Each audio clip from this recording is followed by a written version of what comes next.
Engagers, this is Professor Game, where we interview successful practitioners of games, gamification, and game thinking who bring us the best of their experiences to get ideas, insights, and inspiration to help us in the process of using games and gamification in our daily lives. For example, to learn what we are teaching. And I am Rob Alvarez. I work at Ironhack, teach at IE Business School, University, and so much more, and host this podcast.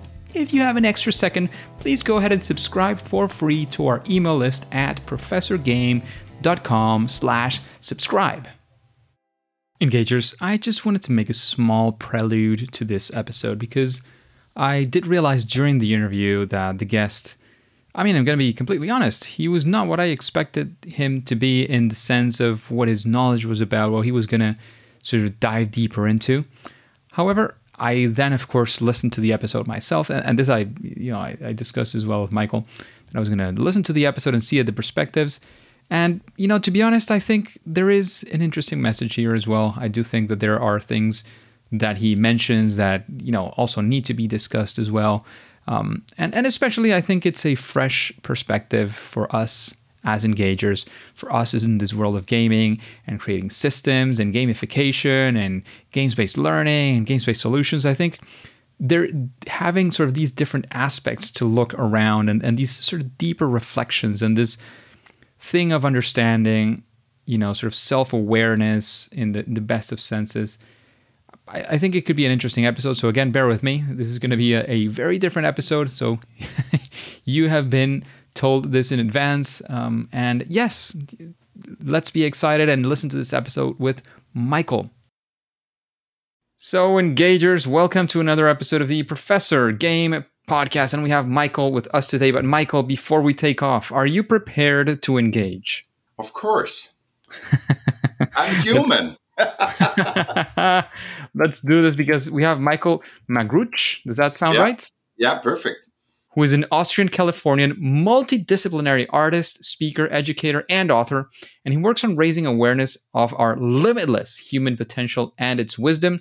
And he's an advocate for helping understand neurodiversity like his dyslexia and dysgraphia. So, Michael, is there anything that we're missing that you want to make sure that we mention before we start the interview? No. I was born in Vienna, Austria, and you said I'm an Austrian, and I came here to the States when I was 18 or 20. Amazing. That's basically and the only reason I've zero education. Basically, everything is self-taught because I couldn't comprehend what I was taught. So education doesn't mean you're learning something. So I had a hard time to go through school to fit in. I was a sick child. And dyslexia and dysgraphia just made it impossible to, I was speak of the class, but I failed the classes. So I'm completely self-learned, which I find out now really helps me to see different perspectives of human life, to see the world outside of the box. And the human superpower that I have is dyslexia, which makes me see context. That sounds amazing. Yeah, and I love play and I love gaming, but I'm not a gamer. So I'm not even a gamer because my neurodiversity wouldn't allow me. I'm not a gamer. I'm not a sports person. I'm not anything were team sports, but I'm a leader in humans. So in the system, I'm not good. But outside that system, I'm great. I'm exemplary outside the system. So I love that you game, and I love that you're the Mr. Game Professor. I love that. And I love all you guys that are gaming. But I think let's dive some deep in the awareness what gaming really is, the function of gaming. I think that would be an interesting perspective with a complete non-gamer. That sounds great. So, Michael, we always like to get to know our guests a little bit further, and we've heard quite a few data from you, but we always ask, like, what does a day or a week, like, what does being Michael nowadays look like? I am not having goals. I'm waking up. I'm usually writing in the morning. I wrote 5 books on art. I'm writing in the morning. I collect my thoughts. I go for a walk, go for a swim. And then I do my breathing exercises, which bring me in my body and help my neurodiversity. And then I go to work in the afternoon. I go to work and I'm a maitre d' and run a restaurant. And that's what I do. And then I go home. My experience that I have with humans in the restaurant are written down. And they're basically confirming my theories that I have about humanity. What are those theories? The main theory is that we are unconscious that we are already living in the metaverse. That humanity is basically unconscious that it lives already in the metaverse. And the metaverse is called systems. You get born in a hospital. You get born in a country. You get to school and get system adapt. And system equals tribe. It's just a bigger tribe. And we are not aware of that. So the metaverse is basically our systems. So we experience humanity through something that we created. And when you get blind to this, then this happens, what happens in the world right now. We experience humanity, not human to human, but through systems. I'm not talking about you and I talking right now, that we use technology to talk, but we experience what it is to be human through a system culture, so a system adapt. Huh. Interesting. Makes sense? It's almost like you and I engage in a game. So we're going into a metaverse of that game, but it's very limited because the game is not unlimited. It's very limited. It's just can only linear expand because human are not in the brain only. We are also in, we have 5 senses and so on. Or 6 senses, however you want to take it. And what I like with game is to bring the fun in. Humans, when you look at any animal, they always have fun. They always play. Any animal always plays. Humans, when they are with each other, like guys meet, girls meet, right? The first thing is they joke around. They make fun. Before they even go out, they have fun. And they're like dumb and, non sequiturs and just play around. But systems made us to be serious. And why do they make us serious? To focus on what we have to do for the system. I'm not saying systems are bad. I'm just saying we are unconscious of where we've gotten because we do this over generations now. We need systems, absolutely. But we need to be aware that we cannot submit to a doll that we created. And that's what we're doing. Makes sense? What do you mean submit to a doll? Like, I understand that the doll you're mentioning is the system, but what do you... If I create a doll, let's say you and I, we're creating this doll, this computer, this robot, whatever, or the system, whatever it is. And then we say, okay, we're going to ask the doll, what girl should I date? What should I eat today? You can't submit to an own creation. You can use that creation like we're using right now, technology, that you and I, humans that are on a higher level than a system, than any system, and we communicate. But you can't submit yourself and ask Zencast or Zoom what we should do in the future, you and I. You can, and it's very limited. It's just for that conversation. It's not, you cannot do everything. Humans are limitless. They can do anything. If there's no systems tomorrow, let's say atomic, whatever, it destroys just the systems and only humans live. We are able to survive. It's not going to be that easy, but we are going to be able to survive. If there's no humans tomorrow, we are not able to survive because there's no need for systems. If there's no humans, and the systems won't survive. Yeah. The system won't survive because there's no need for systems. We created systems to allow our human potential to grow. Amazing. To make it easier. And what happens is now everybody puts energy, life force into systems on both ends. So, a company that makes a portal, right? A web portal, puts in that people get engaged, that people do things, and the engagers get also to be recognized by that portal. But the algorithms allowing only what helps the system. It doesn't help the humans that much. The system must win in this case. So, for example, taxes. A new politician, new taxes. On one end are people that have to feed their kids and whatever, and they use their limitlessness to create a new tax system. On the other side of the taxes, people that they have kids and they have to, survive. and they create new ways to circumvent the taxes, to navigate it so that they pay the least taxes. So what happens is everybody uses their life force to basically make the tax system stronger. And nobody's aware that we do that. That is human against human. And we have no chance. If you and I are playing against each other, we have no chance. But we work together, you and I. That's what life is. It is inclusive. The power of humanity is inclusiveness, and it's not in separation. And it's not in separation. That's why I say we are not conscious and we're not aware, because we're working through that double-sided dusty mirror of systems where instead of creating human potential and say, how can we make a human sustainable solution for something? Again, we say, oh, we need to fix the system. And when the system is not enough because it's limited, was created by us, we need to get another system to help that system, or we're taking over another system. So we are not aware that humans are against humans. And we have extinguished ourselves, 7 times, the Mayans and all the stuff. And we worry about, good example that we worry about nature.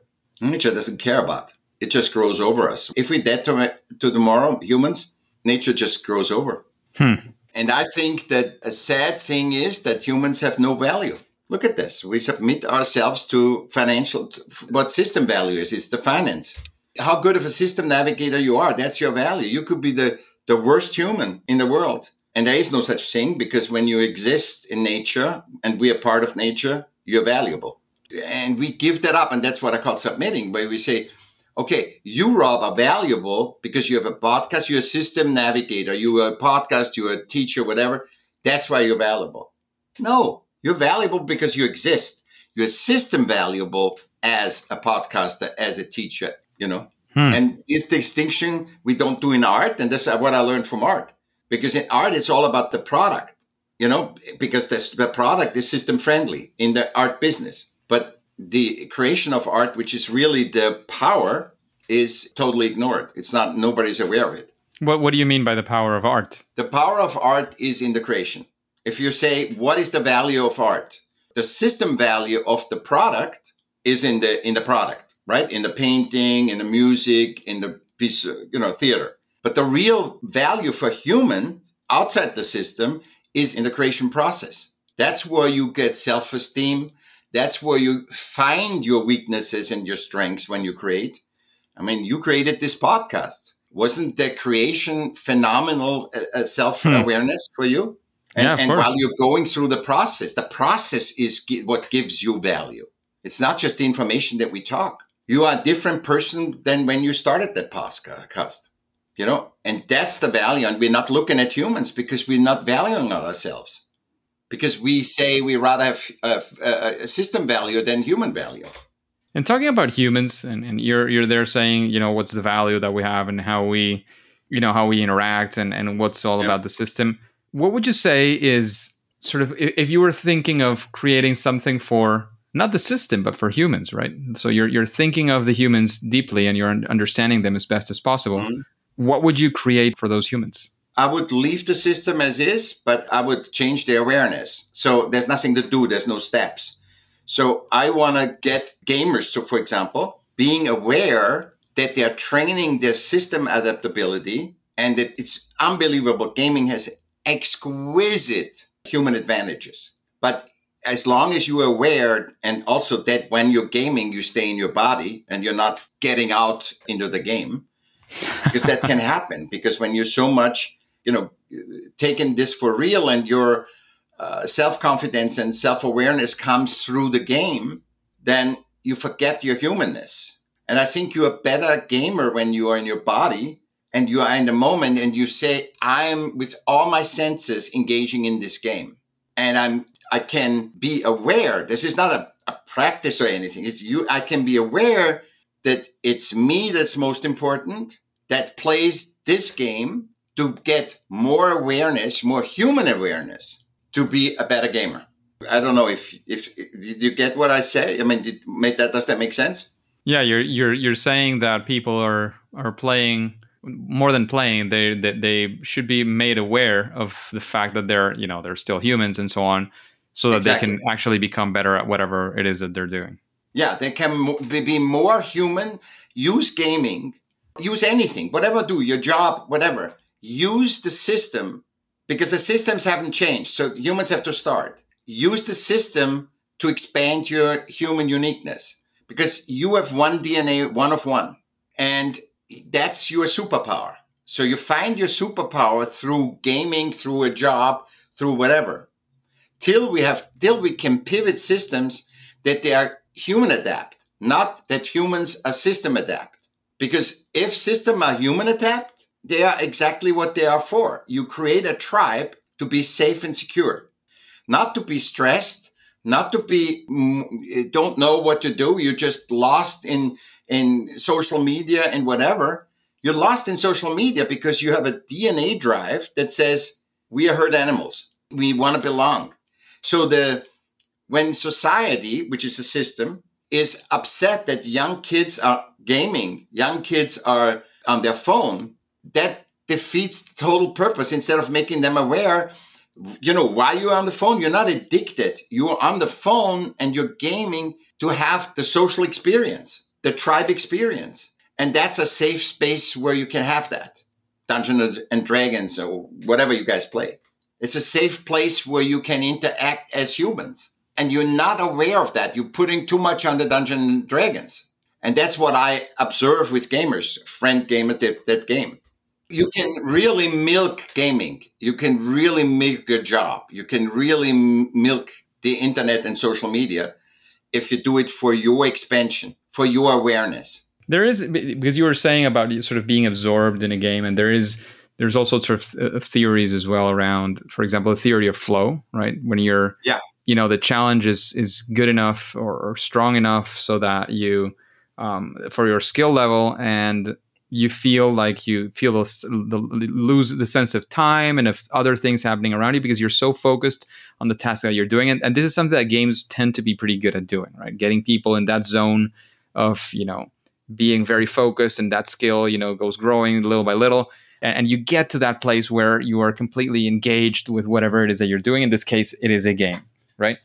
Would you say that is the state where people are sort of losing themselves, or are you aiming for something else? Because I want to make sure we get that distinction if there is one. Oh, it's such a great question. I love that because it makes me aware, So I just was swimming, right?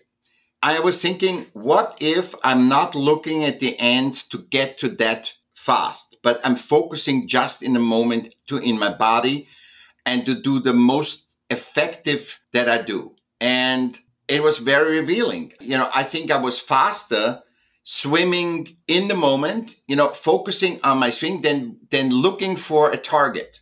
I can reference the target really quick, just looking up one time, but then focusing totally on my strokes and everything. And I think if you can do that with gaming, so analyze the flow. When you get in flow state, don't lose yourself. Because when you get in flow state, you're one with the game. Like, you see it in sports, right? Animals, very easy. Animals, you think when you throw a ball with a dog, you see the dog almost knows where the ball goes. When you see an athlete on the football field, you seeing he's in flow when he runs and you say, where's he running? And all of a sudden he gets the ball. He knew the ball is going to get there. And that's a flow state, which means he's totally in the moment. And when you're in the moment, you need to be aware that you can lose yourself in that.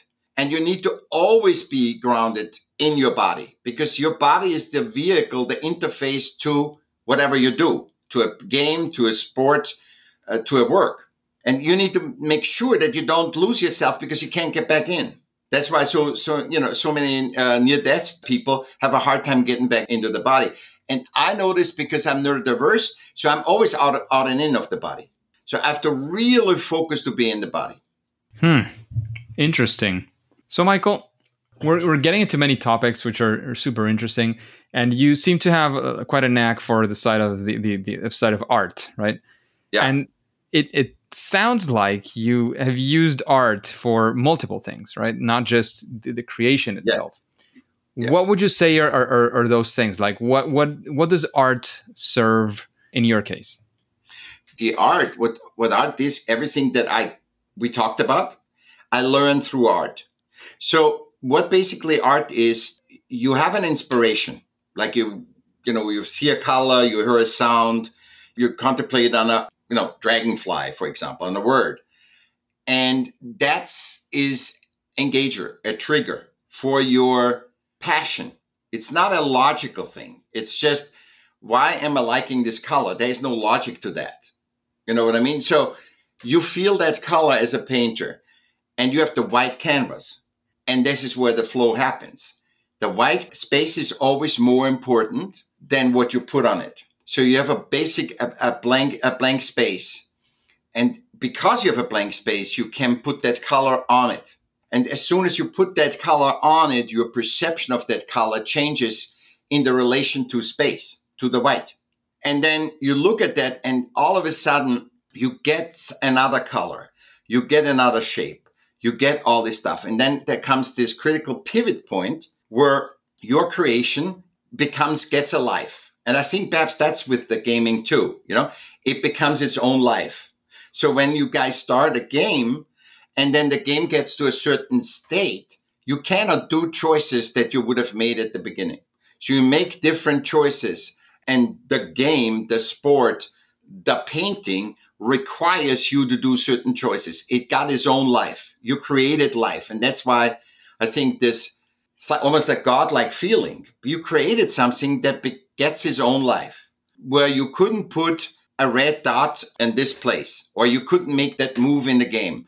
And it forces you to do another move, and it forces you to do a green dot or a green rectangle. And this is so fascinating to observe, and it's very empowering. And it's like what you say, when people are in flow with the game, it's very empowering. All of a sudden, it's another level. It's just playing a game and then being in flow. But if you can amplify that flow, you can be aware of that flow, where you can see yourself and you in flow. If you can get aware of that. And art showed me that. Art made me aware of why I do what I do.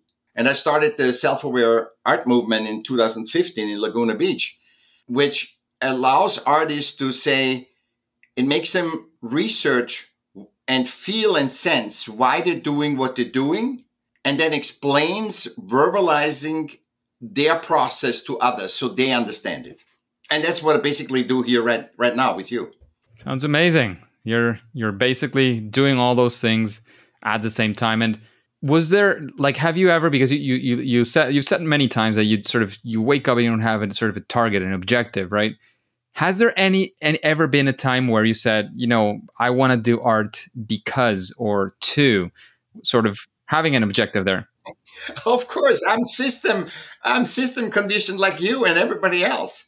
It was, till I was 50, I had that. Till I was 50. I was singing, go next thing and try to get the magazine cover and do this and do that. And I reached all these things, but it didn't make me happy or fulfilled, because it was system defined. My life as a human being was system defined. First, I couldn't fit in. I was sick. Then I couldn't fit in. And then I tried with extra effort to pushing, sacrificing it, controlling, manipulating to get through it. And I wasn't happy. And that's why there's so many millionaires or people that actually achieve goal. The goal, it's the journey. And that's what art shows you so much. Creating art shows you that. And the art product doesn't show you that. The art product shows you just the connection. If you get an art product that is clear for you, that you like, that you resonate with, you get that feeling of connective humanness. You feel that whatever that the communication that an artist created and the physical representation of that communication resonates with you, and you feel like, oh my God, that's priceless. I pay $1 million for this.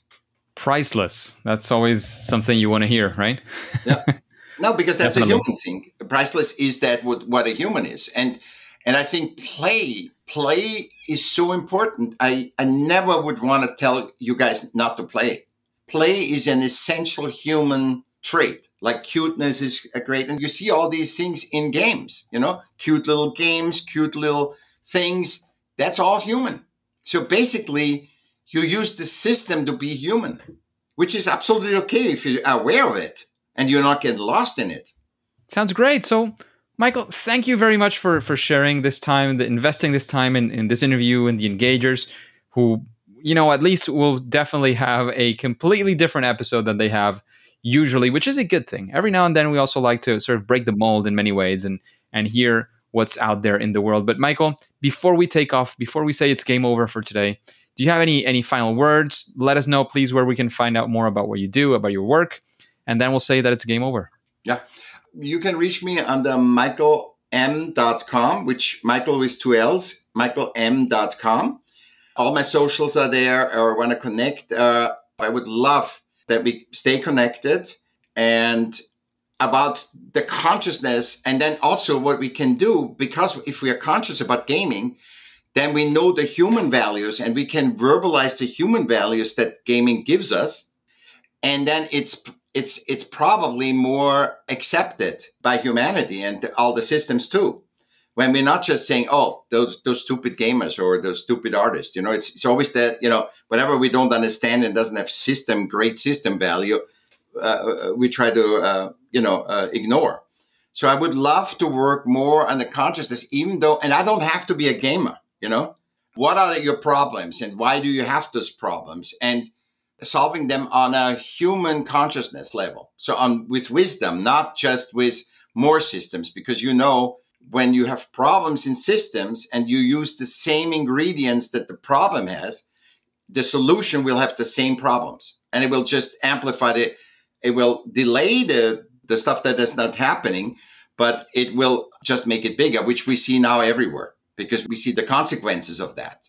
And that's why I say always make your compass humanity and nature, because they were not created by us, and there is all the wisdom. So if I have any problem, I say, what is this human aspect in that problem? Even in gaming and everything. That's why I can talk about pretty much everything without having education or without. It's all about human and nature. And that's your strongest access to wisdom. And wisdom is above knowledge. Knowledge is just a system awareness just for that limited system. Therefore, knowledge is limited. And it changes all the time, as you know. Atari was nice, but what we have now is way different, right? Absolutely. Very different. So thanks again, Michael, for investing this time, for spreading all of your understanding, all of your knowledge with the engagers. However, at least for now and for today, it is time to say that it's game over.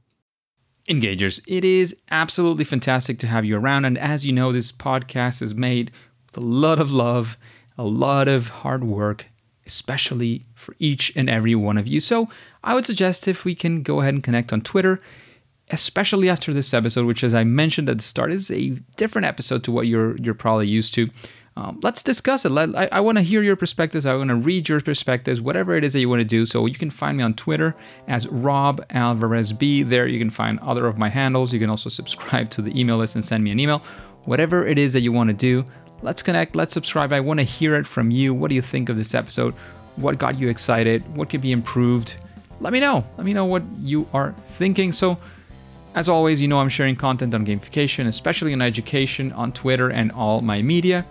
However, if before clicking continue, you go ahead and subscribe or follow using your favorite podcast app, I would really appreciate it. And that way you'll get the next episode delivered right to you, and you'll listen to that next episode of Professor Game. See you there.